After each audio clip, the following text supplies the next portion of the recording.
Face à ces inondations dévastatrices qui persistent depuis plusieurs mois dans la ville de Kalemi, chef-lieu de la province du Tanganyika, les communautés riveraines s'y trouvent confrontées à des défis sans précédent.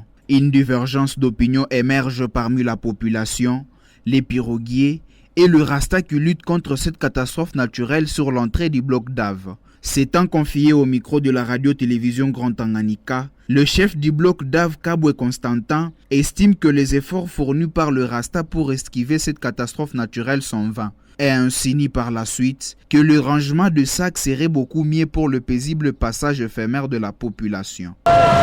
Ukiona bien ile fasi yenyewe barasta wanapanga masaki kile mai kunapita chini kwa chini. Ile kazi wakifanya mumbino ya kusema kama tunatia ile savile dige kisha watatia motopompe ikaushe mai, ile kweli haitawezekana journaliste, puisque mai isha traverse mpaka kule ku niveau ya état général. Supposons nani journaliste bon anatia motopompe banatosha mai, eske mai ya chini batafanya tu kisha kutosha motopompe tu, kama wakiresile kutosha haitafanya 30 minutes ile mai tayala vile vile. Alors hii barasta kazi wanafanya bangefanya sema moto tunafanya hii kazi mpaka kuchikavu kwa kusaidia batu wa pieton kupita lwa mugulu. Sasa vile kilalo tungeshukuru, tungesema bana réussir. Mais ya kusema wapepe mai kwa journaliste bakimaliza hii kazi akitima motopombe tutaka kukuta mai itakuwa vile vile. Cette divergence des points de vue soulève des questions cruciales quant à la manière de faire face à cette crise. Le piroguier œuvrant en séjour sur l'entrée du bloc d'Ave l'axe Robongo exprime leur pessimisme quant à la possibilité d'aider le passager piégé par l'avancée des eaux du majestueux lac Tanganyika d'un côté et les débordements de la rivière Lukuga de l'autre. Ces derniers disent que les Rasta ne réussiront point à faire face aux eaux qui sabotent de nos jours le boulevard Lumumba. Hapana, kazi ya mitumbo haitaisha kwa sababu watu wasichukuru marasta. Rasta kile kile anatia pale tunachunga sabasaba. Kwa kusema kweli mitumbo haitatoka. Tunachunga sabasaba atakiwa kuvunja ile lukuta ile masaki yote na kutujazia mai huku.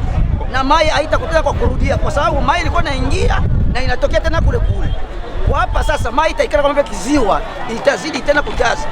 Les volontaires, quant à eux, notamment le membre de la communauté de Rasta, représenté dans la province du Tanganyika par Fundi Djanga Poncien, demeurent convaincus que des solutions existent et restent déterminés à apporter une aide malgré les difficultés.